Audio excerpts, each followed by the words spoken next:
Hello guys, good morning to each and everyone. I want to share to you. I have fresh carrots from the market. This is it. Thank you for watching, guys.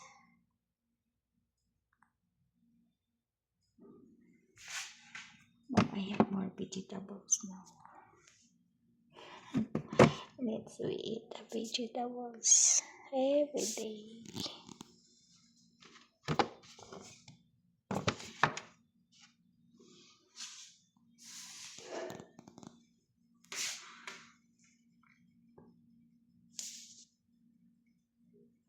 Thank you for watching, guys.